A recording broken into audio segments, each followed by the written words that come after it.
The diner smelled like burnt coffee and desperation, a scent I'd grown so accustomed to that I barely noticed it anymore. The fluorescent lights buzzed overhead, casting everything in a sickly yellow glow that made even the youngest customers look tired. My feet ached in my worn sneakers, the same pair I'd been wearing for 8 months because new ones weren't in the budget. Not when rent was 2 weeks overdue and my daughter's daycare cost more than I made in tips on a good week.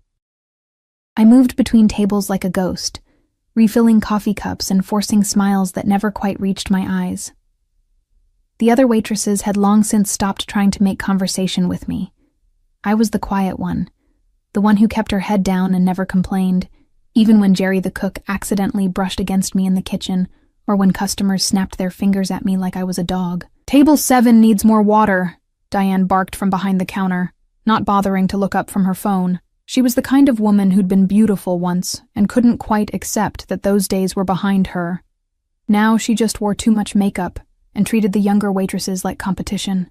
I grabbed the pitcher and made my way to table 7, my mind already running through the calculations I did every night. If I could pick up an extra shift, maybe cover Sarah's preschool for next month. If Mrs. Chen upstairs could watch her on Tuesday nights, I could work the late shift that paid slightly better. If. My entire life had become a series of impossible ifs. The diner was nearly empty, as it usually was on Tuesday afternoons. Just old Mr. Harrison in his usual corner booth, nursing the same cup of coffee for 3 hours, and a young couple by the window who couldn't keep their hands off each other, and table 7. I'd noticed them when they came in, impossible not to. 3 men in suits that probably cost more than my annual income, sitting in a booth meant for 4. They didn't belong here. Not in this greasy spoon on the wrong side of town where the tiles were cracked and the menus were sticky with old syrup. But it was the 4th man who made my hands tremble slightly as I approached.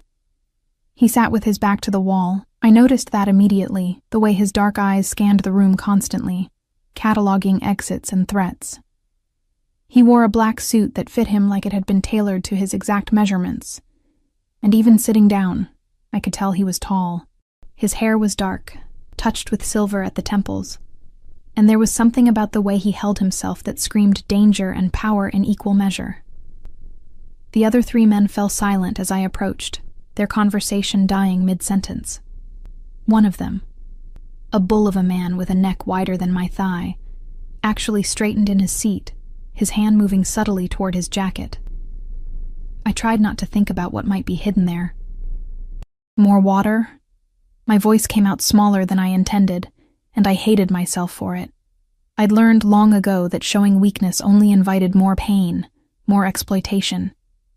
But something about these men, about him, made my usual armor feel paper thin. The man in black, the one who was clearly in charge, looked up at me, and I felt the full weight of his attention like a physical force.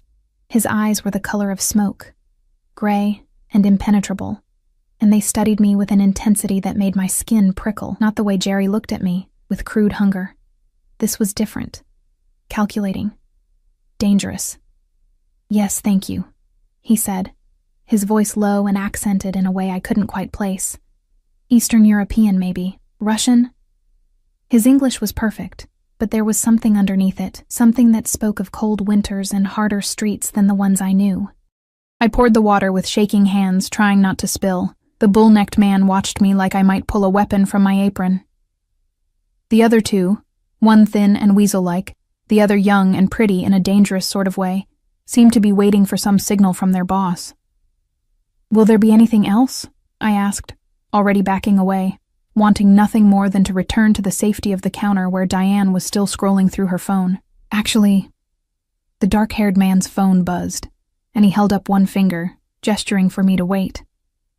I froze, pitcher still in hand, as he answered in rapid Russian. The language flowed from him like water, harsh and beautiful all at once, and something in my chest tightened. I shouldn't have understood it. I shouldn't have been able to follow the conversation. But I did. "Mama, I told you I'm working," he said, and there was something almost tender in his voice, so at odds with the aura of menace that surrounded him. "No, I can't come for dinner tonight. Yes, I know you made borscht. Mama, please." The words transported me back 23 years, to a tiny apartment that always smelled like black bread and cabbage, where my mother sang while she cooked and my father read the newspaper in his threadbare armchair. Before the accident, before the foster homes, before I learned that the past was something to be buried deep where no one could use it against you. The man on the phone sighed, running his hand through his hair in a gesture of exasperation that was so familiar, so human, that I almost smiled. Fine. I'll try to stop by later. But don't wait up for me. I might be occupied. He switched back to English, barking orders at the weasel-faced man about some shipment that needed to be delayed. And I stood there like an idiot, rooted to the spot, memories flooding through me with the force of a tidal wave. Miss? The bull-necked man's voice was sharp. He asked you a question. I blinked, realizing that the dark-haired man was staring at me again.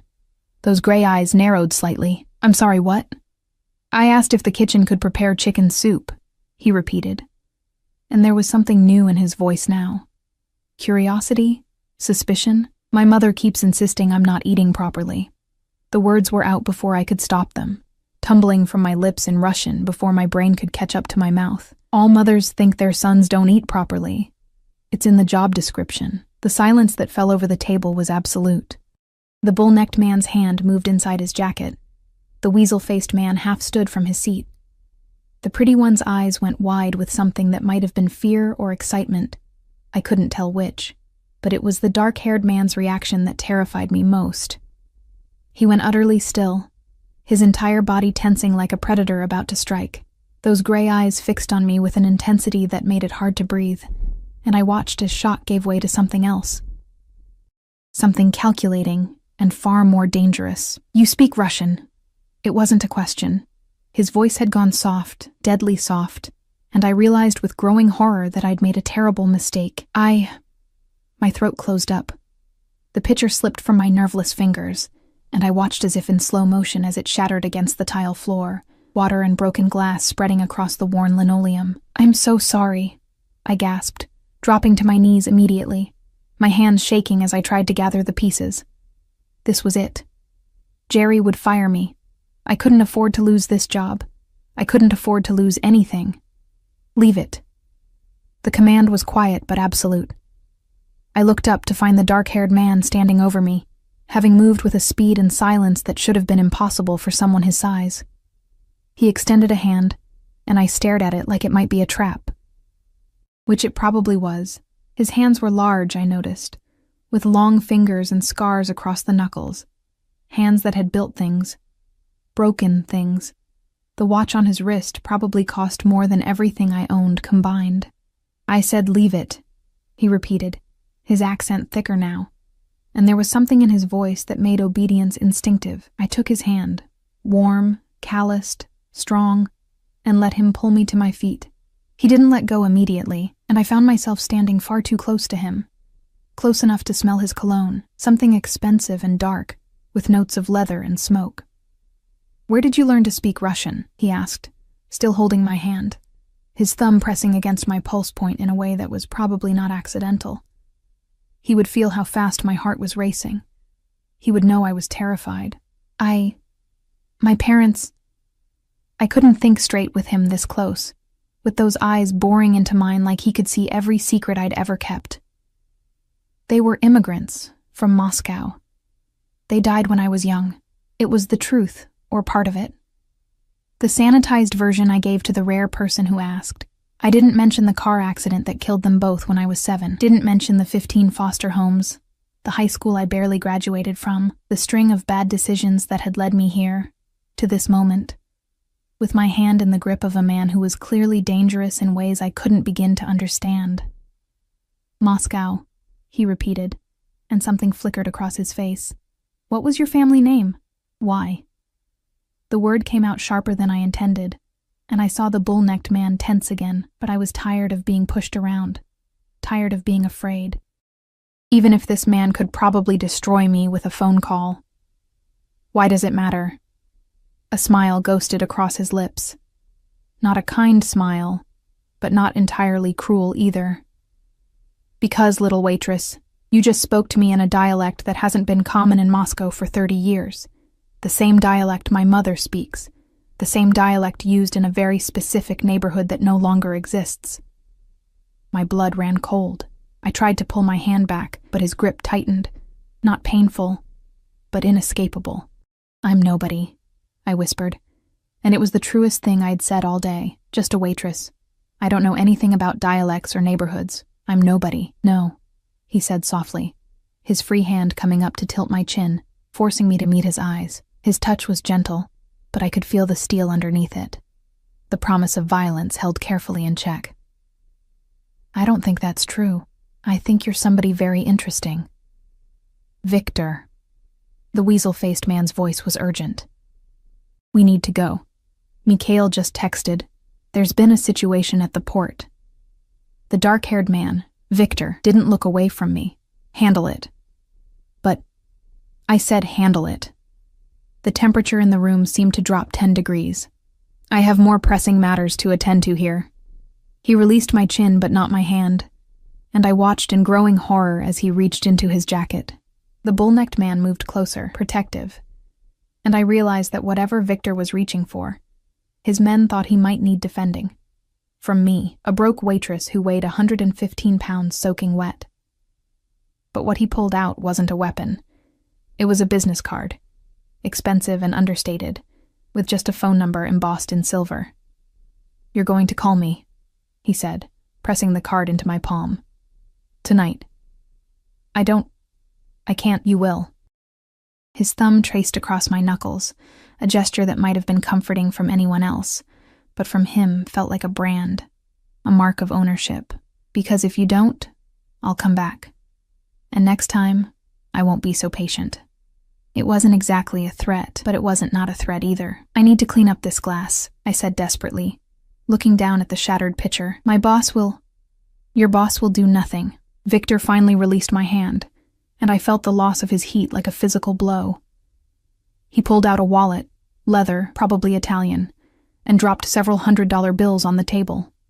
Far more than their meal would have cost. Far more than was reasonable for the glass, and for your time. Then he did something that surprised me. He said, in perfect Russian, soft enough that only I could hear, "Go home and lock your doors, little dove. The world is more dangerous than you remember." They left in a formation that spoke of military training, or worse, Victor in the center, the other three forming a protective triangle around him. I watched through the window as they climbed into a black SUV with tinted windows. Expensive, armored, probably bulletproof, the kind of vehicle that screamed organized crime or government security. Either way, nothing good.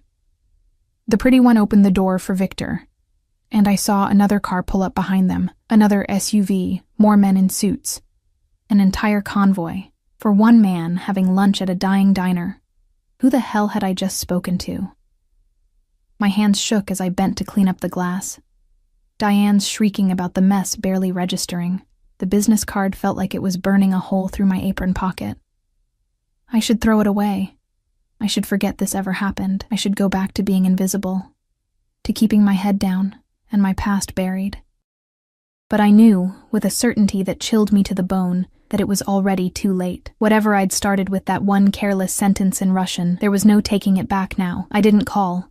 Of course I didn't call. What kind of idiot would dial a number given to her by a man who traveled with armed guards and spoke about situations at the port like he was running some kind of empire? A man whose mere presence had made hardened criminals, because that's what they were. I wasn't naive enough to pretend otherwise, tense up and reach for weapons, but I couldn't throw the card away either. It sat on my kitchen counter for 3 days, that innocent rectangle of heavy cardstock, mocking me every time I walked past it. I'd pick it up, turn it over in my hands, trace the embossed numbers with my fingertip. Then I'd set it down again, telling myself tomorrow I'd throw it out. Tomorrow I'd forget about gray eyes and dangerous smiles and the way he'd called me little dove in my mother's language. Tomorrow never came. Sarah, my 4-year-old daughter with her father's dark hair and my green eyes, didn't notice my distraction. She was too busy telling me about the caterpillar she'd found at preschool, how Miss Jennifer said it would turn into a butterfly someday. Wasn't that magical, Mommy? I smiled and nodded and made dinner from the random items left in our nearly empty refrigerator. trying not to calculate how many days until my next paycheck, trying not to think about the hundreds of dollars still tucked in my apron pocket. Blood money. It had to be. Men like Victor didn't make their fortunes through legitimate business, and yet, it would pay for Sarah's preschool next month, would buy groceries, would give me a small buffer against the constant anxiety that colored every moment of my life. I was still debating whether to use it when someone knocked on my apartment door at 9 o'clock on Friday night. My stomach dropped. No one visited me. I didn't have friends, couldn't afford the luxury of socializing when every free moment was spent working or caring for Sarah, or collapsing from exhaustion. My landlord, Mr. Petrov, only came around when rent was late, and I'd managed to scrape together enough to pay him earlier that week. The knock came again, more insistent this time. "Mommy?" Sarah looked up from her coloring book, her eyes wide. She was too young to understand danger, but she'd inherited my wariness. My instinct to hide when unexpected things happened. "Stay here, baby," I whispered, moving toward the door. Our apartment was on the 3rd floor of a building that had seen better days, probably in the 1970s. The hallway outside always smelled like cabbage and cigarette smoke, and the locks on the doors were jokes. But it was cheap, and it was ours. And I'd made it as safe as I could. I looked through the peephole and felt the world tilt sideways. The bull-necked man from the diner stood in my hallway, his massive frame barely fitting in the narrow space. He wasn't alone. The pretty one stood beside him, and behind them I could see at least 2 other men in dark suits. My hands started shaking as I stepped back from the door. This was it. I'd offended them somehow. Insulted Victor by not calling. They were here to teach me a lesson about disrespecting powerful men. I'd heard stories, everyone in this neighborhood had, about people who crossed the Russian Bratva and disappeared, about bodies found in the river with their tongues cut out. "Miss Volkov?" The bull-necked man's voice was surprisingly polite through the door. "We need you to come with us. Mr. Konstantin wants to see you." Volkov. They knew my real name. I hadn't used it at the diner. My name tag just said Emma, and I'd been using my ex-boyfriend's last name, Morrison, on all my documents for years. Easier that way. Less connection to a past I wanted to forget. But they'd found me anyway. Of course they had. Men like Victor, like Mr. Konstantin apparently, had resources I couldn't imagine. If they wanted to find someone, they found them. "I'm not going anywhere," I called back, proud that my voice didn't shake. Much. "If Mr. Konstantin wants to talk to me, he can call." A pause. Then, "He sent us to collect you because you didn't call him. This isn't a request. I have a daughter." The words burst out before I could stop them. "She's 4 years old. Please. If this is about... If I did something wrong, I'm sorry. But please don't do this in front of her." Another pause. Longer this time. I heard muttering. Someone speaking urgently into a phone. Then the bull-necked man again. "Bring her." "What?" "Bring the girl." "Boss says you can bring her. We have a car seat." They had a car seat. These men, who probably broke kneecaps for a living, had prepared a car seat for my daughter. The absurdity of it would have made me laugh if I wasn't so terrified. "And if I refuse?" "Then we wait here until you change your mind." He sounded almost apologetic. But Boss was very clear. "He wants to see you tonight. The longer we wait, the more impatient he gets. Trust me, you don't want him impatient." I looked back at Sarah, who'd abandoned her coloring to watch me with those 2 old eyes. She'd learned early that life was uncertain, that we had to be ready to move at a moment's notice. It was a lesson no child should have to learn. But what choice did I have? They knew where I lived. They knew my real name. If I refused, would they go away? Or would they simply break down the door? And what would happen to Sarah then? At least if I went with them, I could try to control the situation. Try to explain. Try to convince Victor, Mr. Konstantin, that I was nobody worth his attention. "Give me 5 minutes," I said finally. "I need to get her ready." I dressed Sarah in her warmest clothes, my hands shaking as I pulled her favorite sweater over her head. I packed a small bag with her stuffed rabbit, some snacks, her sippy cup. Things that might comfort her if, when, things went wrong. I changed out of my ratty sweatpants into jeans and a clean shirt, running a brush through my hair, because some part of me couldn't bear to face Victor looking like the mess I felt inside. The card was still on the counter. I grabbed it, shoving it in my pocket like evidence, proof that he'd asked me to call, that this wasn't entirely my fault. When I opened the door, the bull-necked man stepped back immediately, giving me space. The pretty one smiled at Sarah, who buried her face in my shoulder. "It's okay," I murmured to her in Russian, the language slipping out naturally. "Everything's going to be okay." The pretty one's eyes widened slightly, and I realized he probably understood. Of course he did. Victor's men would speak Russian, would come from the same world Victor did, the same world my parents had come from, before they'd tried to leave it behind, before it had killed them anyway. The SUV waiting at the curb was identical to the one I'd seen Victor leave in. Black, expensive, windows tinted so dark they were nearly opaque. The bull-necked man opened the rear door, and I saw he hadn't been lying about the car seat. A top-of-the-line model was installed in the middle seat, the kind that cost more than my monthly rent. I buckled Sarah in with trembling fingers, her little hand clutching her rabbit. "Mommy, where are we going?" "To see someone," I said, keeping my voice light. "It won't take long." I hoped I wasn't lying. The pretty one climbed in on Sarah's other side while I took the seat next to her. The bull-necked man got in front with the driver, a thin man with a scar running down his cheek who didn't bother introducing himself. A second SUV pulled up behind us as we started moving, and I realized we had an escort. Protection, or insurance that I wouldn't try to run. "What's your name?" I asked the pretty one, surprising myself. But if I was going to die tonight, I at least wanted to know who was taking me to my execution. He looked startled that I'd spoken to him. "Alexei." "I'm Emma. This is Sarah, I know." He said it gently, then seemed to catch himself. "Boss told us. He wanted to make sure we got the right car seat.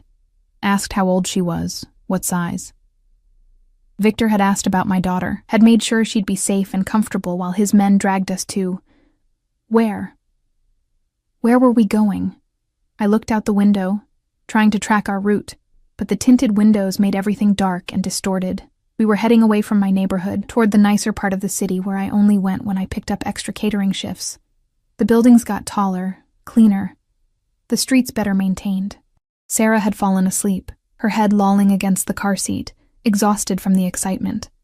I envied her ability to find peace in chaos. "Is he going to hurt me?" I whispered to Alexei, not caring any more about pride or strength. I just needed to know. "Did I do something wrong?" Alexei shook his head.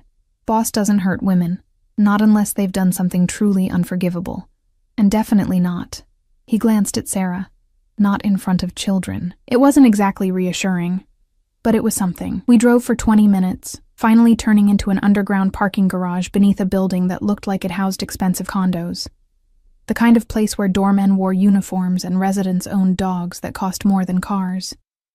The security gate opened automatically, and we spiraled down, down, down into the belly of the structure. The SUV stopped in a private parking area, and I saw 2 more vehicles already there, both identical to ours. A man in a suit stood by an elevator, arms crossed, watching our arrival with cold eyes. "I need to carry her," I said, as Alexei moved to unbuckle Sarah. "Please. She'll be frightened if she wakes up with a stranger holding her." He nodded, stepping back. I gathered my daughter into my arms, her warm weight against my chest both a comfort and a terror. If Victor wanted to hurt me, he could use her. The thought made bile rise in my throat. The bull-necked man led us to the elevator, which required a keycard to operate. We rode up in silence, Sarah's soft breathing the only sound. I watched the numbers climb, past the regular floors, past what must have been the penthouse level, all the way to a floor marked only with the letter P private. Of course. The doors opened directly into an apartment, not a hallway, but a living space so large and luxurious it took my breath away. Floor-to-ceiling windows looked out over the city, which sparkled like scattered diamonds in the darkness. The furniture was all clean lines and expensive fabrics. Art hung on the walls. Real art, not prints. A grand piano sat in one corner, its surface gleaming. And standing by those windows, hands in his pockets, was Victor. He'd changed from the suit he'd worn at the diner, Now he wore dark slacks and a black shirt with the sleeves rolled up, revealing forearms corded with muscle and decorated with tattoos I couldn't make out from this distance. His hair was slightly mussed, like he'd been running his hands through it. He looked tired. Human. He looked terrifying. "Thank you, Dmitri," he said without turning around. "You and Alexei can wait downstairs." The bull-necked man, Dmitri, hesitated. "Boss, are you sure? She hasn't been vetted." "Do you think a woman carrying a sleeping child poses a threat to me?" Victor's voice was mild, but I heard the steel underneath. "Go." They went. The elevator doors closed, and I was alone with Victor in his penthouse apartment, holding my daughter, with no idea what he wanted from me or how this night would end. He turned finally, those gray eyes finding mine across the expanse of expensive flooring. For a long moment, we just stared at each other. Then his gaze dropped to Sarah, and something in his expression softened. "You brought her. Your men said I could." I lifted my chin, trying to find courage I didn't feel. "They said you wanted to see me tonight. So here I am. What do you want?" "The same thing I've wanted since you spoke Russian to me at that pathetic excuse for a diner." He started walking toward me, each step measured and predatory. "Answers. I don't have any answers. I told you. My parents were from Moscow. They died. I learned Russian from them. That's all there is to know." "No." He stopped a few feet away, close enough that I had to tilt my head back to meet his eyes. "That's not all. You spoke in a dialect used by a very specific community, a community involved in a very specific kind of business, the kind of business that doesn't welcome outsiders or accidents." My heart hammered against my ribs. "I don't know what you're talking about." "Your father's name was Dmitri Volkov. Your mother was Katya Volkova, born Katerina Sokolov. They worked for the Sokolov family before they fled to America 24 years ago, with something that didn't belong to them. The room spun. I gripped Sarah tighter, her small body the only solid thing in a world that had just been turned upside down. "How do you—" "Because," Victor said softly, reaching out to brush a strand of hair from Sarah's sleeping face with surprising gentleness. "The Sokolov family is my family. Katerina was my mother's younger sister.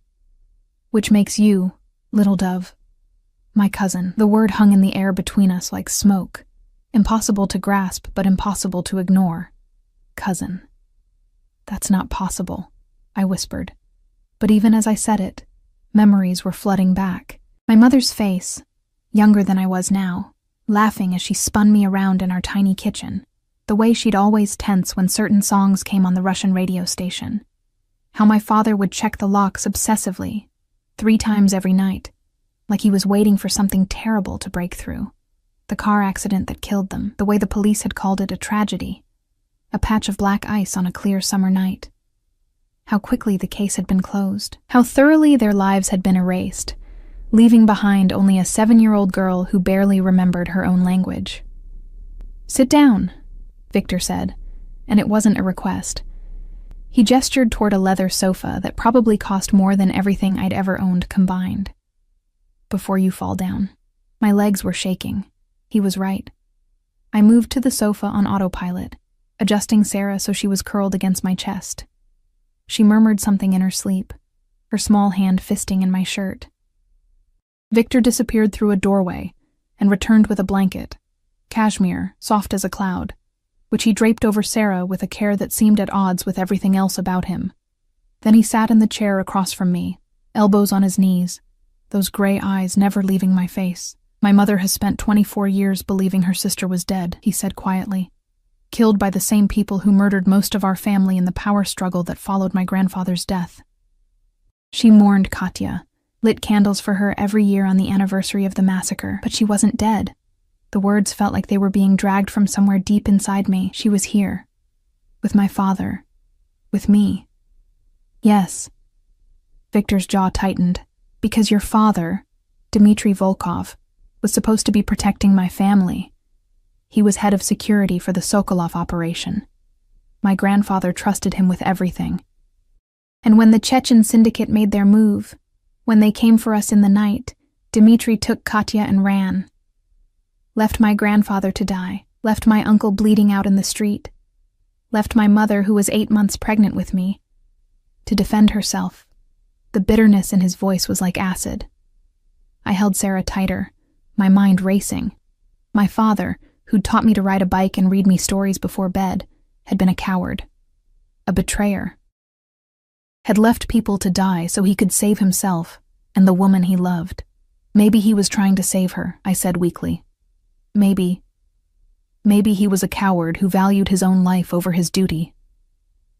Victor leaned back, but there was nothing relaxed about his posture.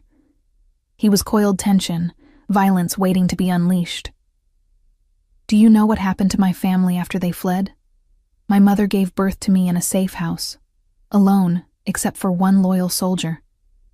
My uncle survived his wounds but lost the use of his legs. My grandmother went mad from grief and threw herself from a window. It took us 10 years to rebuild. 10 years of blood and war and death to reclaim what your father's cowardice cost us. I'm sorry. The words were inadequate, but they were all I had. I didn't know. I was a child. I didn't know any of this. I know. Something in his voice softened fractionally. Which is why you're still alive. Why I sent men to bring you here instead of... He didn't finish the sentence. Didn't need to. The implication hung between us, heavy and terrible. What do you want from me?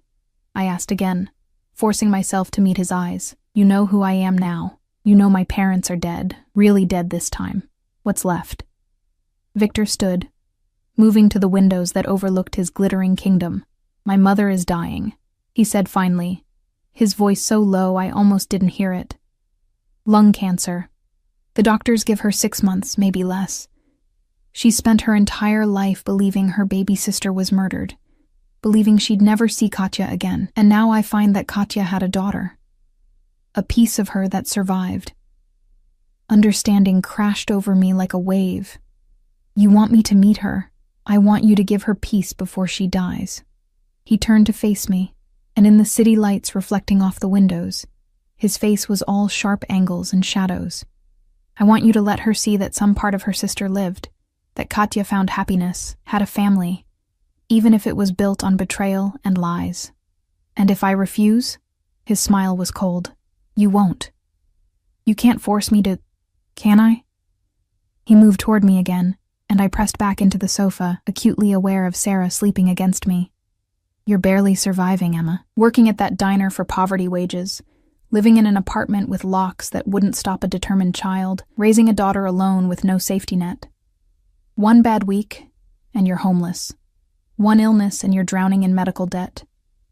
You're one disaster away from losing everything. Each word was a knife, cutting away the illusions I'd wrapped around myself. The pretense that I was doing fine, that we were safe, that I could protect Sarah through sheer force of will. I can offer you security, Victor continued, his voice dropping to something almost hypnotic. A real apartment in a safe building, a job that pays actual money, healthcare, protection, everything you need to give your daughter the life she deserves. In exchange for what? Playing dress-up for your dying mother? Pretending to be something I'm not? You're not pretending. He crouched in front of me, bringing himself to eye level, and I could smell that cologne again. Leather and smoke and danger. You are Katya's daughter. You carry her blood. Speak her language. Have her face. My mother showed me pictures once, before she packed them away. You look exactly like Katya did at your age. His hand came up slowly, giving me time to flinch away, but I didn't. I let him cup my cheek, his palm warm against my skin, his thumb brushing across my cheekbone in a gesture that was probably meant to be comforting, but felt like a claim. One dinner, he said softly. Come to Sunday dinner. Meet my mother. Let her see that part of Katya survived. Give her that peace. Is that so much to ask? And if she hates me? If seeing me just reminds her of everything she lost? Then we'll deal with it. His thumb continued its slow stroke across my skin, and I hated how my body responded to that simple touch, how something deep inside me that had been cold for so long began to warm. But I don't think she will. I think she'll love you. How could she not? The question hung in the air, and I didn't know how to answer it. How did you explain to someone like Victor? Someone who commanded respect and fear with equal ease. that people found it very easy not to love me, that I'd spent my entire life being invisible, disposable. The girl no one wanted to keep. Sarah stirred against me, mumbling in her sleep. Her hair had come loose from its ponytail, dark curls spilling across the cashmere blanket. She looked so small, so vulnerable, so dependent on me to make the right choices. And what were my choices, really?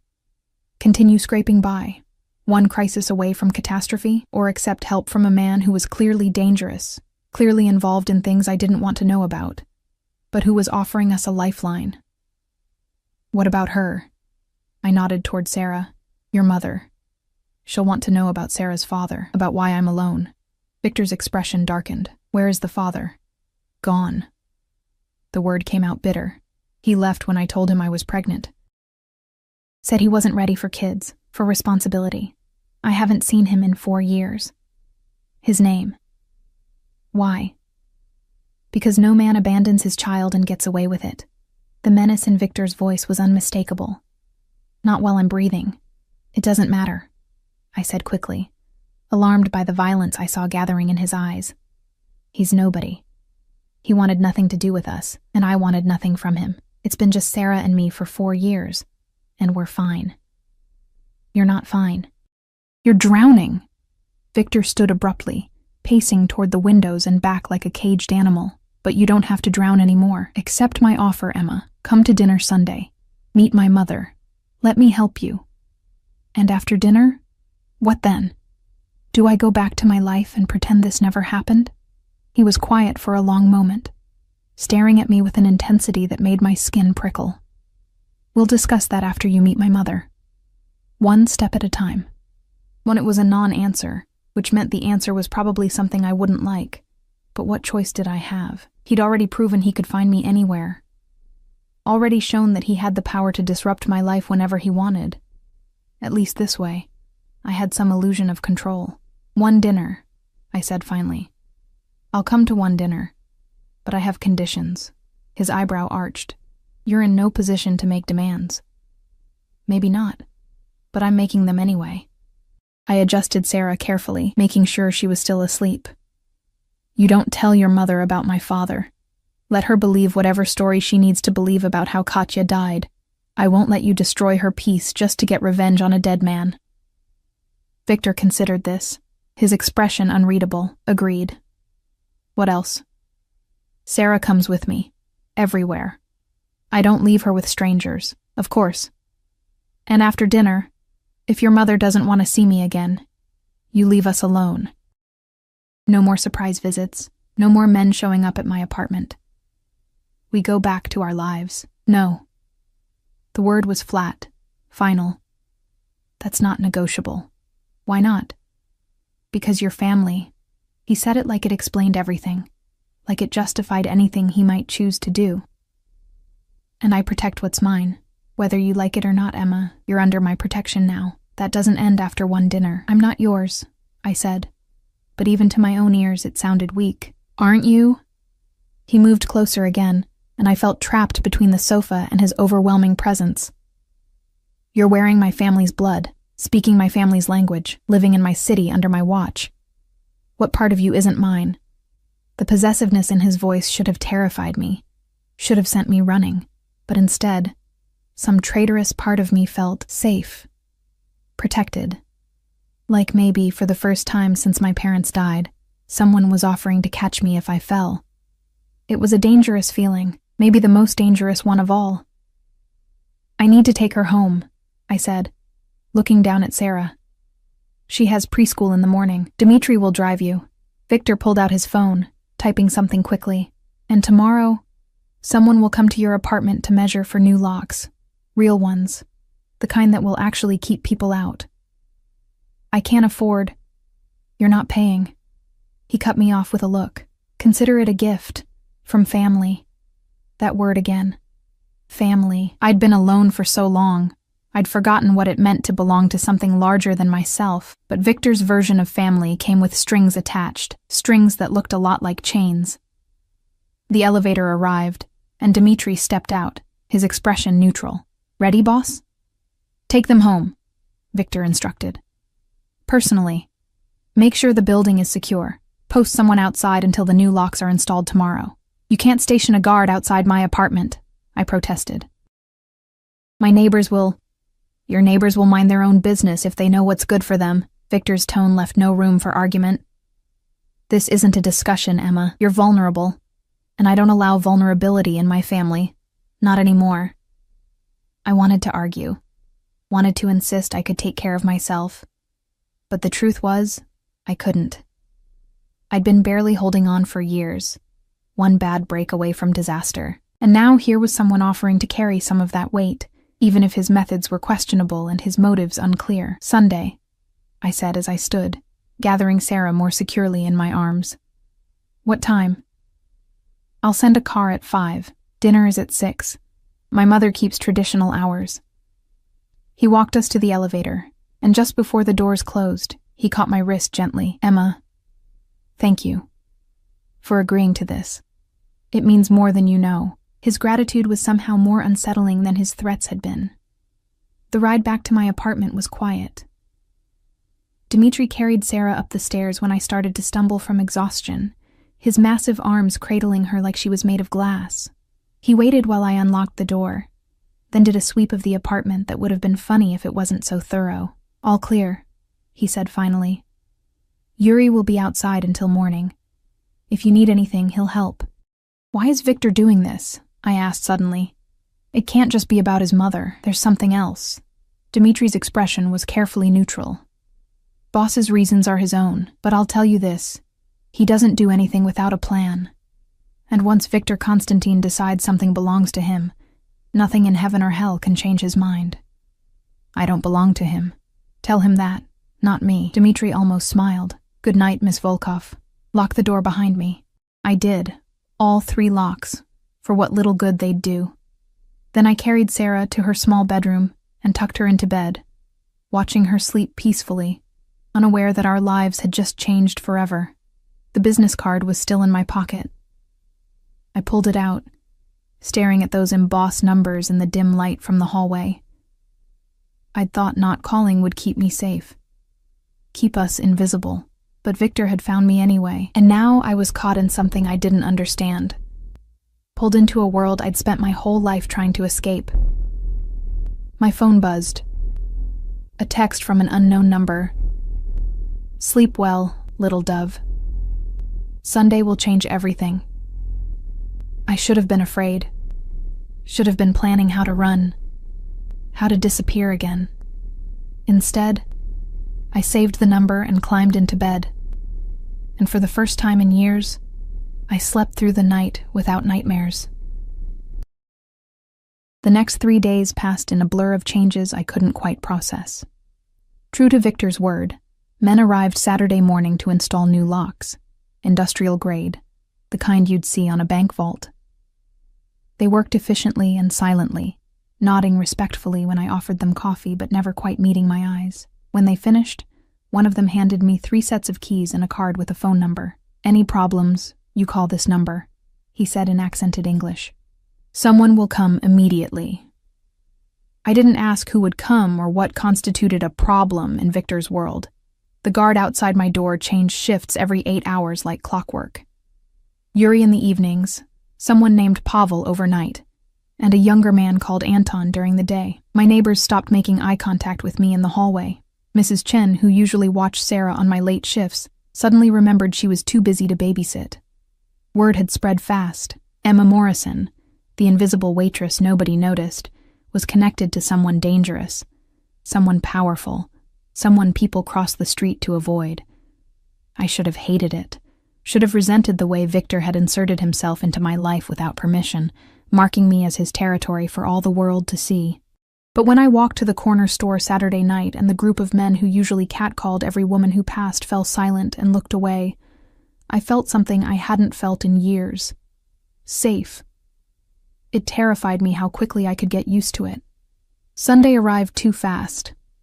I spent the morning trying to find something appropriate to wear, finally settling on the only dress I owned, a simple navy blue sheath I'd bought at a thrift store for job interviews.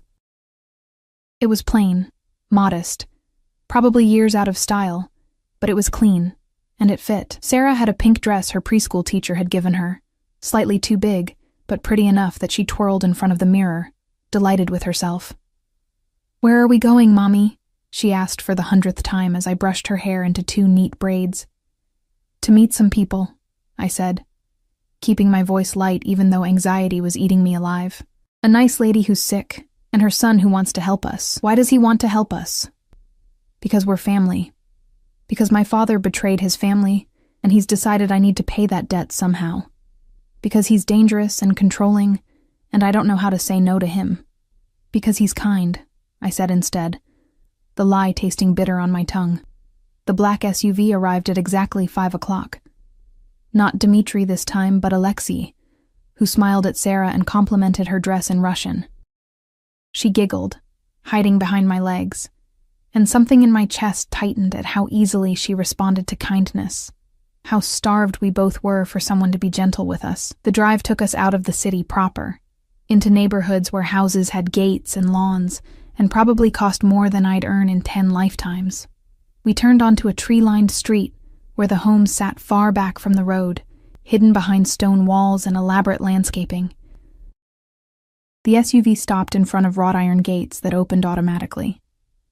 Beyond them, a circular driveway led to a house that looked like something from a European postcard. Stone and timber, with tall windows and a slate roof. Elegant without being ostentatious, beautiful in a way that spoke of old money and careful taste. "This is where Victor lives?" I asked, my stomach sinking. "One of his properties," Alexei said casually, as if everyone had multiple houses. "His mother lives here. He has an apartment downtown where he conducts business, but he comes here most evenings. Family is important to Boss. Family." That word kept coming up, wrapping around me like a rope I couldn't untangle. Victor was waiting at the front door, and my breath caught despite myself. He wore dark slacks and a gray sweater that matched his eyes, looking more relaxed than I'd seen him. More human. His hair was still slightly damp, like he'd just showered, and the late afternoon sun caught the silver at his temples. He was beautiful. Dangerously, devastatingly beautiful. And the way he looked at me as I climbed out of the SUV, like I was something precious that had been lost and found again, made my pulse race in ways that had nothing to do with fear. "Emma." My name in his mouth sounded like a prayer. Then he crouched down to Sarah's level, his expression softening in a way I wouldn't have thought possible. "And you must be Sarah. Your mother tells me you're 4 years old." Sarah nodded shyly, one hand fisted in my dress. "I'm Victor. My mother is very excited to meet you both. She made piroshki. Do you know what those are?" Sarah shook her head. "They're like little pockets of deliciousness, filled with meat and cheese and all kinds of good things. I think you'll love them." He stood, offering his hand to her. "Want to come inside and try some?" She looked up at me for permission. I nodded, my throat tight, and watched as my daughter placed her tiny hand in Victor's much larger one. He led us into the house with surprising gentleness, pointing out a painting of horses that made Sarah gasp with delight. The interior was as beautiful as the exterior. Hardwood floors, high ceilings, furniture that managed to be both elegant and comfortable. But what struck me most was how lived in it felt. Family photos on the mantel, books stacked on side tables, a pair of reading glasses abandoned on the sofa arm. This was a home, not a showpiece. "She's in the sunroom," Victor said quietly, his hand settling on the small of my back in a gesture that felt both protective and possessive. "She's been preparing all day. I haven't seen her this animated in months." What if she doesn't like me? The fear slipped out before I could stop it. Victor paused, turning to face me fully. His free hand came up to cup my face, tilting it so I had to meet his eyes. "She will love you. Trust me." "I don't trust you." "Smart." His thumb brushed across my cheekbone in that gesture that was becoming familiar. "But you're here anyway. That's enough for now." He led us through the house to a sun-drenched room filled with plants and comfortable furniture. And there, in a wingback chair by the window with a blanket across her lap, sat a woman who looked like an older, frailer version of the mother I barely remembered. She had the same bone structure my mother had. High cheekbones, elegant nose, wide eyes that might once have been bright but were now faded with age and illness. Her hair was white, pulled back in a neat bun, and her hands, thin and marked with age spots, trembled slightly as they rested on the blanket. But when she saw me, those faded eyes went wide. One hand flew to her mouth, and she made a sound that was half sob, half laugh. Bože moi, she whispered. My God. Katya, my Katya. Mama, no. Victor moved to her side quickly, kneeling beside her chair. This is Emma, Katya's daughter. Remember, I told you. But she wasn't listening. She was staring at me like I was a ghost, tears streaming down her weathered cheeks, her hands reaching out. Katya, you came back. I knew you would. I knew they were lying when they said you were dead. I knew... Mrs. Constantine, I started. But Victor shook his head slightly. Mama. His voice was gentle but firm. This is Emma, your niece, Katya's daughter. Look, she brought her own daughter to meet you. Your great niece. Something in his words seemed to penetrate. The old woman blinked, focusing on Sarah, who was half hidden behind my legs. A new wave of tears spilled down her cheeks, but she smiled. A beautiful, heartbreaking smile. A baby, she whispered. Katya had a baby. Yes. Victor helped his mother to her feet, supporting her weight as she shuffled toward us. Emma, this is my mother, Irina Konstantinova. Mama, this is Emma Volkov and her daughter Sarah.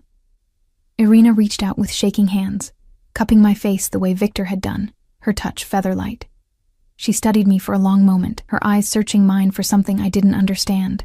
Then she switched to Russian, her voice thick with emotion. You have her eyes, Katya's eyes, the same green as summer grass. Her thumb brushed away a tear I hadn't realized I'd shed.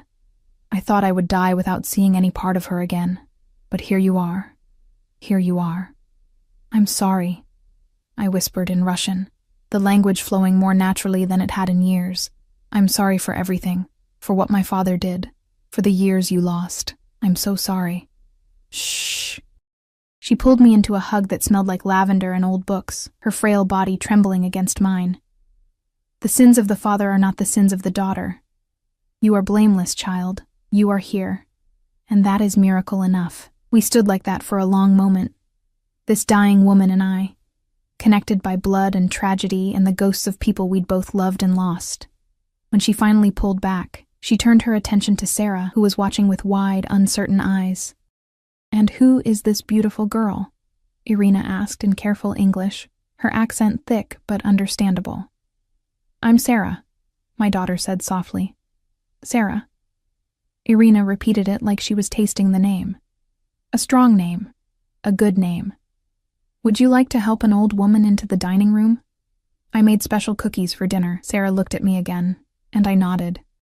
She took Irina's outstretched hand with the fearlessness of children, and together they walked slowly toward another room, Irina pointing out various photos and trinkets along the way. Victor and I followed at a distance, and I felt his hand settle on my back again, warm through the thin fabric of my dress. She thinks I'm my mother, I said quietly. She knows you're not, but you look so much like Katya that for a moment, her heart forgot. The cancer has spread to her brain. She has moments of confusion. His voice was rough with emotion he was trying to hide. Seeing you brought her more joy than I've seen in months. Thank you for that. I didn't do anything. You came. You let her see that part of Katya survived. You gave her hope. His fingers spread against my spine, and I felt the heat of his palm through my dress. That's everything. Dinner was surreal. The table was set with fine china and crystal, the kind of things I'd only seen in magazines. Irina had clearly spent hours preparing.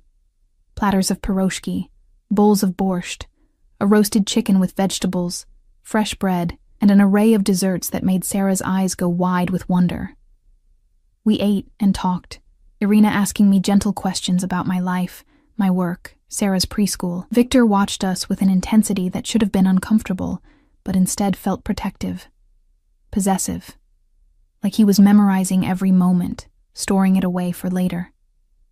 Sarah charmed everyone, her innocent chatter about caterpillars and butterflies making even Victor smile, a real smile, not the dangerous ones I'd seen before. Irina fed her cookies and called her Lapochka, little paw, a Russian term of endearment, and I watched my daughter bloom under the attention, This was what I'd wanted to give her. Family, warmth, a sense of belonging. I'd just never imagined it would come wrapped in violence and secrets, and a man whose gray eyes followed my every movement like I might disappear if he looked away. After dinner, Irina grew tired.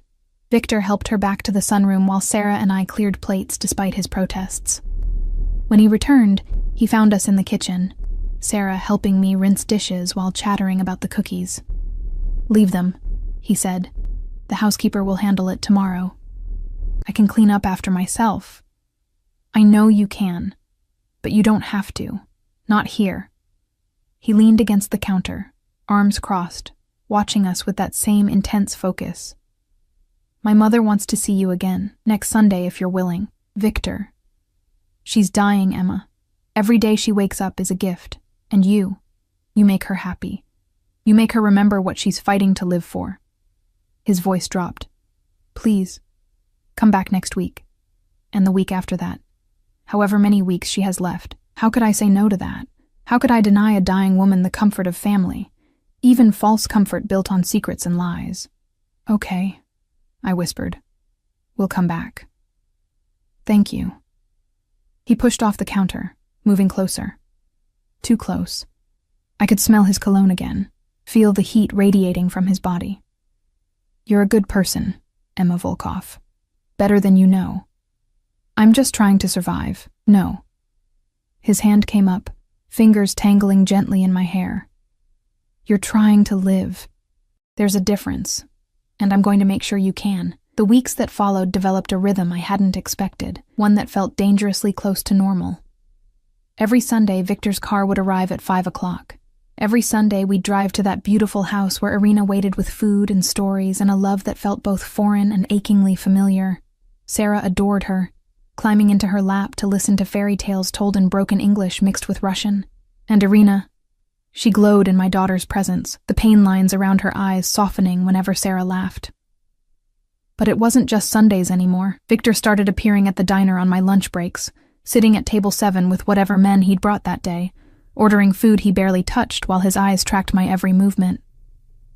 At first, I'd tried to ignore him, to pretend his presence didn't make my skin prickle with awareness.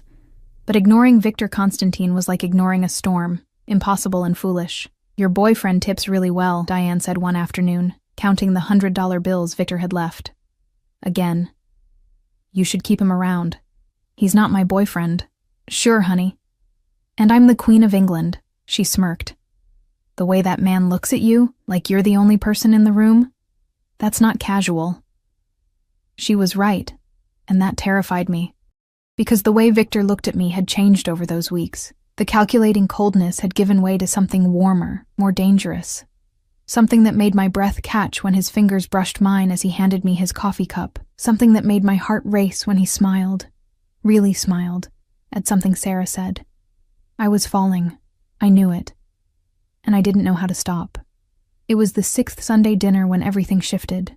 Irina had been particularly tired that day, the cancer stealing more of her strength with each passing week. She'd fallen asleep in her chair after dinner, Sarah curled against her side, both of them peaceful in the fading light. Victor and I stood by the window, watching them, and the silence between us felt heavy with unspoken things. "She's getting worse," I said quietly. "Yes." His voice was rough. "The doctors say maybe another month, maybe less. I'm sorry." "Don't be. You've given her more happiness in these past weeks than I could have hoped for. You and Sarah. You've been a gift." He turned to face me fully, and something in his expression made my pulse quicken. "Emma, I need to tell you something." "What?" "When this started, when I found you at that diner, I had plans. Calculated plans. I was going to use you to give my mother peace. Yes, but also..." He paused, seeming to struggle with words. "I was going to make you pay for your father's betrayal. Not physically, not with violence, but I was going to bind you to this family in ways that would ensure you could never leave, never be free of the debt your father owed." My stomach dropped. What kind of ways? It doesn't matter now, because somewhere between that first dinner and now, the plans changed. You changed them. His hand came up, cupping my face in that gesture I'd come to know too well. I don't want to trap you anymore, Emma. I want to keep you. There's a difference. Victor, let me finish. His thumb traced my cheekbone, his touch achingly gentle. I know what I am. I know the world I live in isn't safe or clean or good. I've done things that would horrify you. I will continue to do things that would horrify you. Because that's the life I chose, the empire I built from my family's ashes. But with you, with Sarah, I want to be something better, someone worthy of the way you look at me when you think I'm not watching. How do I look at you? The question came out barely above a whisper. Like maybe I'm not a monster, like maybe there's something in me worth saving. He leaned closer, his forehead almost touching mine. I'm not asking you to love me. I'm not asking you to accept everything I do. But I'm asking you to stay, to let me protect you, provide for you, give you and Sarah the life you deserve. To be family, in truth this time, not just in blood. And if I say no, then his voice was steady, but I saw the lie in his eyes. Victor Constantine didn't let go of things he wanted, but he was trying to give me a choice, even if it killed him. I'll make sure you're taken care of. A better apartment, a trust fund for Sarah's education, protection from a distance. But I'll let you walk away if that's what you need. I should have said yes, should have taken that escape route he was offering, however reluctant. Should have protected Sarah and myself from this world of violence and secrets. But standing there, watching my daughter sleep peacefully against a dying woman who loved her, feeling the warmth of Victor's touch and seeing the vulnerability in eyes that usually showed only strength, I realized I didn't want to walk away. Maybe that made me weak, maybe that made me foolish, but for the first time since my parents died, I felt like I belonged somewhere. To someone. Like I was more than just a ghost moving through the world, invisible and alone. I want things too, I said finally. If I stay, if we do this, I need promises. Name them. Sarah comes first, always. Before your business, before your mother, before me. Her safety, her happiness, that's non-negotiable. Agreed. What else? You don't lie to me. I know I can't know everything about your business, and I'm not asking for that. But about us, about your intentions, about anything that affects Sarah. You don't lie. I won't. His hand slid from my face to my neck, his thumb pressing against my racing pulse. I promise you that. And you teach me. The words came out in a rush, about this world, about how to protect myself and Sarah if something happens to you. I won't be helpless. I won't be the weak link that gets exploited. Something flashed in his eyes, approval, maybe, or desire. I'll teach you everything. How to shoot, how to fight, how to think like someone who survived in this world. You'll never be helpless again. Okay. I took a shaky breath. Then yes, we'll stay. The kiss that followed was inevitable. His lips claimed mine with a hunger that had been building for weeks, his hand tightening on my neck as he pulled me closer. I gasped against his mouth, and he took advantage, deepening the kiss until I was dizzy with it. Until all I could feel was Victor. His hands, his heat, the barely leashed violence in the way he held me like I might shatter or flee. When we finally broke apart, both breathing hard, he rested his forehead against mine. Mine, he whispered in Russian. You're mine now, Emma. Say it. Yours, I breathed back, and felt the last of my resistance crumble. We're yours. Irina died 3 weeks later, in her sleep, with all of us around her. She'd been lucid that final day, smiling at Sarah's stories, squeezing my hand and calling me her beautiful niece, thanking Victor for bringing her family back before the end. The funeral was smaller than I'd expected. Just family, Victor had said, though I learned that family, in his world, meant something different than I'd understood. Men in expensive suits who showed Victor the kind of deference usually reserved for kings. Women who eyed me with curiosity and calculation. Children who played quietly, already learning the rules of this dangerous world. I stood beside Victor through all of it, Sarah holding my hand, and felt the weight of what I'd chosen settle over me like a cloak. This was my life now, my family. For better or worse. 2 months after Irina's death, Victor asked me to marry him. We were in his penthouse, our penthouse now, since he'd moved us there the week after I'd agreed to stay. Sarah was asleep in her new room, a space 3 times the size of our old apartment, filled with toys and books, and everything a little girl could want. "It's practical," Victor had said, kneeling in front of me with a ring that probably cost more than a house, for protection, for legitimacy. "My enemies won't touch you if you're my wife. Sarah will have my name, my protection, everything I can give her." "Romantic," I'd said dryly, even as my heart hammered in my chest. "I'm not a romantic man, Emma. But I'm yours. Completely, irrevocably yours. If you want romance, I'll learn. If you want poetry, I'll write it. If you want the fucking moon, I'll figure out how to steal it for you." He'd slipped the ring on my finger, a perfect fit. Because of course he'd found out my size somehow. "Just say yes." I'd said yes. The wedding was quick, quiet. Just us and a few witnesses at City Hall. Victor in a dark suit, me in a cream dress he'd had made for me. Sarah in white with flowers in her hair, ecstatic at being a flower girl. Dmitri and Alexei stood as witnesses, both looking vaguely emotional in a way that would have been funny if the moment wasn't so surreal. When Victor kissed me after we'd signed the papers, it felt like sealing a deal with the devil. But the devil looked at me like I was his salvation, and maybe that was enough. A year later, I stood in the nursery of our home, the house where Irina had lived, which Victor had insisted we move into because Mama would have wanted you here, watching our son sleep in his crib. Nikolai Dmitrievich Konstantin, named for Victor's grandfather and my father, a bridge between our broken families. He had my green eyes and Victor's dark hair, and when he smiled, my heart ached with how much I loved him. Victor came up behind me, wrapping his arms around my waist, his chin resting on my shoulder. "He's perfect," he murmured. "He is." I leaned back into his warmth, into the safety of his embrace. "Sarah keeps asking when he'll be old enough to play with her. Soon." He pressed a kiss to my neck. "She's been so good with him. Such a good big sister." Sarah had bloomed in the year since we'd joined Victor's world. She went to the best preschool now, had friends, had a father figure who doted on her and taught her Russian and let her paint his nails pink when she asked. She called him Papa Victor, and the first time she'd done it, I'd seen tears in his eyes before he'd hidden them. "I need to go to Moscow next week," Victor said quietly. "Business with the Chechen syndicate. There are still old debts to settle. The ones who killed your grandfather?" "Yes." His arms tightened around me. "It's time to end it.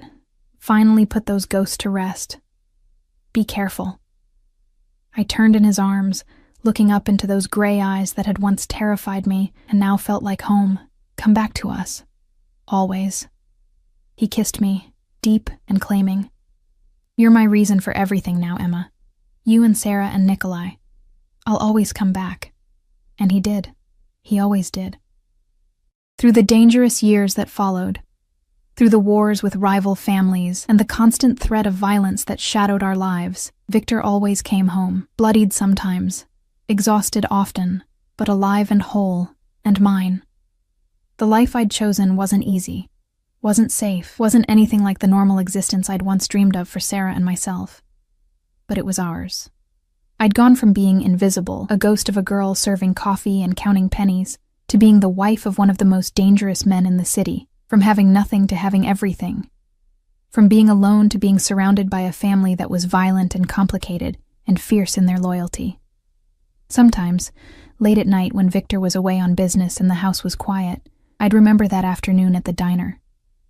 Remember the moment I'd spoken Russian without thinking. Remember how one careless sentence had changed the entire trajectory of my life. I should have regretted it. Should have wished I'd kept my mouth shut, stayed invisible, stayed safe in my poverty and obscurity. But watching Sarah grow confident and strong, watching Nikolai discover his world with fearless joy, feeling Victor's arms around me in the darkness, I couldn't regret it, not even for a second.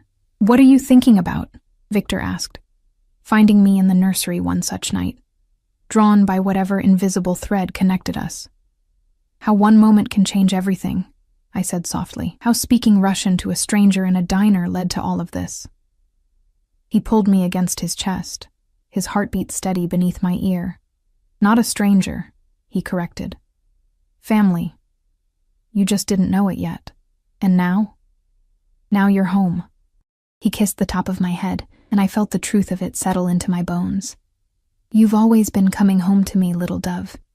It just took us both a while to realize it. Outside the nursery window, the city glittered with lights and life and danger. Victor's world. Dark and beautiful and unforgiving. Our world now. And standing there in his arms, our children sleeping peacefully nearby, I knew with absolute certainty that I wouldn't change a single thing. Not the fear, not the danger, not even the long, lonely road that had led me to that diner on that ordinary Tuesday afternoon. Because sometimes the most dangerous choice is also the right one. Sometimes the monster teaches you how to be strong.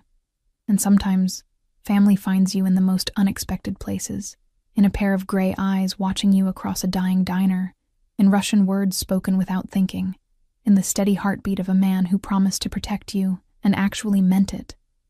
I was Emma Konstantina now. Wife, mother, part of something larger and more complicated than I'd ever imagined, and I was finally, truly home.